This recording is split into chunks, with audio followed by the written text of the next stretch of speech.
খবর শুনছেন Kolkata news TV থেকে। জানিয়ে দেব এখনকার বাছাই করা খবর। শেষ হলো বিধানসভা উপনির্বাচন, কার মুখে ফুটবে শেষ হাসি, অপেক্ষা চূড়ান্ত ফলের। দক্ষিণবঙ্গের 6 জেলায় হলুদ সতর্কতা, উত্তরে দুর্যোগ অব্যাহত। স্বামীর এটিএম কার্ড, ব্যাংক অ্যাকাউন্ট সবেতেই থাকবে স্ত্রীর অধিকার, না হলে পর্যবেক্ষণ সুপ্রিম কোর্টের। 180 জন বিএলআরওকে বদলি করল নবান্ন।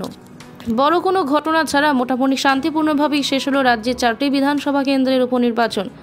বুধবার যে 4টি কেন্দ্রে এই উপনির্বাচন হয়েছে সেগুলি হলো মানিকতলা, রায়গঞ্জ, বাগদা ও রানাঘাট দক্ষিণ বিধানসভা কেন্দ্র।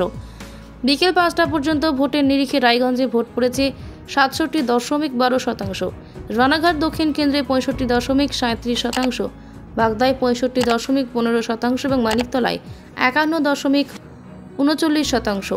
5টা পর্যন্ত 4টি কেন্দ্রে মোট 62.71% ভোট পড়েছে বলে নির্বাচন কমিশন জানিয়েছে।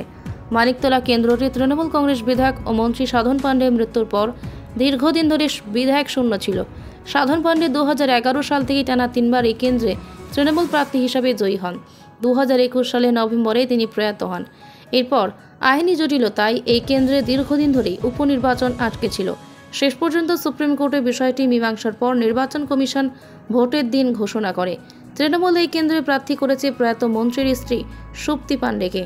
অন্যদিকে বিজেপি প্রার্থী করে প্রাক্তন ফুটবলার ও জাতীয় ফুটবল ফেডারেশনের সভাপতি কল্যাণ চৌবেকে। কিন্তু ফুটবল মাঠে বিপক্ষের আমন্ত্রণ বহুবার রুখে দিতে পারলেও বুধের ম্যাচ এই কল্যাণ কতটুকু সফল হতে পারলেন তা নিয়ে ইতিমধ্যেই প্রশ্ন উঠেছে। তাকে গো ব্যাকের পাশাপাশি চোর চোর স্লোগানও শুনতে হয়েছে। নিজে কল্যাণ এই কেন্দ্রে পুনর্নির্বাচন চেয়েছেন। লোকসভা নির্বাচনের আগে রানাঘাট দক্ষিণ কেন্দ্রে বিজেপি বিধায়ক মুকুটমণি অধিকারী পদ্ম ছেড়ে ঘাসফুলে হাতে তুলে নেন। তাকে ওই কেন্দ্রে সাংসদ প্রার্থীও করে তৃণমূল, কিন্তু মুকুটমণি হেরে যান।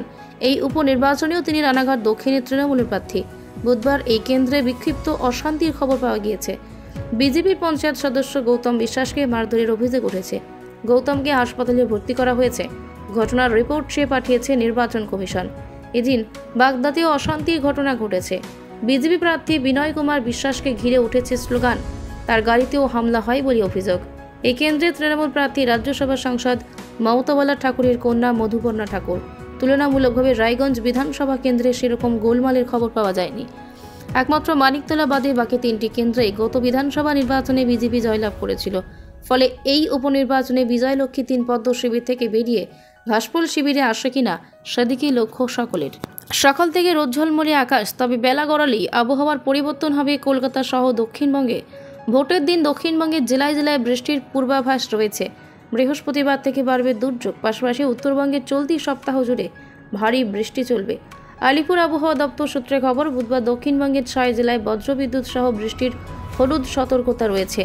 2 চব্বিশ পরগনা, 2 মেদিনীপুর, মুর্শিদাবাদ, নদিয়ায় বৃষ্টির আশঙ্কা বেশি রয়েছে। বাকি জেলায় বিক্ষিপ্তভাবে বৃষ্টি হবে। কলকাতায় সকালে চড়া রোদ থাকলেও বিকেলের পর বজ্রবিদ্যুৎ সহ হালকা থেকে মাঝারি বৃষ্টি হতে পারে। আগামীকাল থেকে দক্ষিণবঙ্গের সব জেলাতেই বৃষ্টির দাপট বাড়বে। শনিবার পর্যন্ত বৃষ্টি চলবে। আজ থেকে উত্তরবঙ্গে বৃষ্টির পরিমাণ আরও বাড়বে। দার্জিলিং, কালিম্পং, আলিপুরদুয়ার, জলপাইগুড়ি, কোচবিহার, দক্ষিণ দিনাজপুর ভারী থেকে অতি ভারী বৃষ্টির সতর্কতা জারি করা হয়েছে। কমলা সতর্কতা জারি রয়েছে শুক্রবার পর্যন্ত। সপ্তাহান্তেও উত্তরবঙ্গে সব জেলায় ভারী বৃষ্টি হতে পারে। এর ফলে নদীর জলস্তর বেড়ে যাওয়া ধসের আশঙ্কাও থাকছে।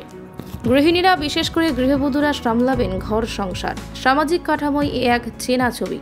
যদিও সময়ের সঙ্গে সঙ্গে পরিস্থিতি বদলেছে, তবে একেবারে বদলে গিয়েছে তা বলা যায় না। এবার দেশের শীর্ষ আদালত সম্পূর্ণভাবেই দাঁড়ালো গৃহিণীদের পাশে। সাফ জানিয়ে দিল, দেশের পুরুষদের গৃহবধূদের ভূমিকা এবং আত্মত্যাগকে স্বীকৃতি দেওয়ার সময় এসেছে। শুধু তাই নয়, স্বামীর কর্তব্য এবার গৃহবধূকে অর্থনৈতিক অধিকার দেওয়া। আর সেই কারণেই গৃহবধূর স্বামীর সঙ্গে জয়েন্ট ব্যাংক অ্যাকাউন্ট কিংবা এটিএম ব্যবহারের ক্ষমতা থাকা উচিত। এই ধরনের ক্ষমতায়ন আর্থিকভাবে দুর্বল গৃহবধূকে আরও নিরাপদে রাখবে, জানালো সুপ্রিম কোর্ট। অনেক সময় স্বামীরা বুঝতে পারে না গৃহবধূরা তাদের উপর কতটা মানসিকভাবে নির্ভরশীল। শীর্ষ আদালত পর্যবেক্ষণ থেকে এদিন তাও উল্লেখ করেছে। অর্থাৎ একই দিনে মহিলাদের জন্য পরপর 2 সদর্থক পর্যবেক্ষণের কথা জানালো আদালত। বুধবার সকালে শীর্ষ আদালত জানিয়েছিল, বিবাহ বিচ্ছিন্ন মুসলিম মহিলারা এবার থেকে খোরপোশ পেতে পারেন। এটা দান বা খয়রাতি নয়, তাদের অধিকার বলে সাফ উল্লেখ করা হয় রায়ে। ওই মামলা সূত্রে সুপ্রিম কোর্টের পরবর্তী পর্যবেক্ষণের কথা উঠে আসে। বিবাহ বিচ্ছিন্ন এক মুসলিম মহিলা বিচ্ছেদের পর আবেদন জানিয়েছিলেন খোরপোশের পারিবারিক আদালত ওই মামলায় মহিলার পক্ষে রায় দিলে স্বামীর নির্দেশকে চ্যালেঞ্জ করে যান তেলেঙ্গানার হাইকোর্টে। উচ্চ আদালতও একই রায় বহাল রাখলে তিনি যান শীর্ষ আদালতে। তবে বুধবার দেশের শীর্ষ আদালতও জানিয়ে দিল, বিবাহ বিচ্ছিন্ন মুসলিম মহিলারাও এবার থেকে স্বামীর কাছে খোরপোশ পেতে পারবেন। এটা কোনো দান বা খয়রাতি নয়, এটা তাদের অধিকার। বুধবার বিচারপতি বিভি নাগরত্ন বিচারপতি আগাস্টাইন জর্জ মসিহর বেঞ্চ এই রায় দিয়েছেন। স্বাভাবিকভাবেই এই রায়কে ঐতিহাসিক বলে মনে করছে ওয়াকিবহল মহল। বুধবার শীর্ষ আদালত জানালো, কোনো বিবাহ বিচ্ছিন্ন মুসলিম মহিলা ফৌজদারি কার্যবিধির 125 ধারায় খোরপোশ চাইতে পারবেন এবং একই সঙ্গে জানানো হয়েছে মুসলিম মহিলাদের এই বিবাহ বিচ্ছেদ এবং খোরপোশের অধিকার সংক্রান্ত আইন কোনোভাবেই চাপা দিতে পারে না ধর্মনিরপেক্ষ আইনকে। এই রায় কেবল মুসলিম মহিলা নয়, সকল মহিলাদের জন্যই প্রযোজ্য। একই সঙ্গে শীর্ষ আদালত জানায়, ফৌজদারি আইনের 125 ধারা সমস্ত মহিলা ক্ষেত্রেই প্রযোজ্য, কেবল বিবাহ মহিলাদের ক্ষেত্রেই নয়। সরকারি জমি দখল নিয়ে কড়া পদক্ষেপ নেওয়া হবে বলে আগেই জানিয়েছিলেন মুখ্যমন্ত্রী মমতা ব্যানার্জি। সেই মতো পদক্ষেপ নিল নবান্ন। ভূমি ও ভূমি রাজস্ব দপ্তরে বহু আধিকারিক বদলি হলেন। নবান্ন সূত্রে খবর, 180 জন বিএলআরওকে বদলি করা হয়েছে। রয়েছেন বেশ কিছু রেভিনিউ অফিসার।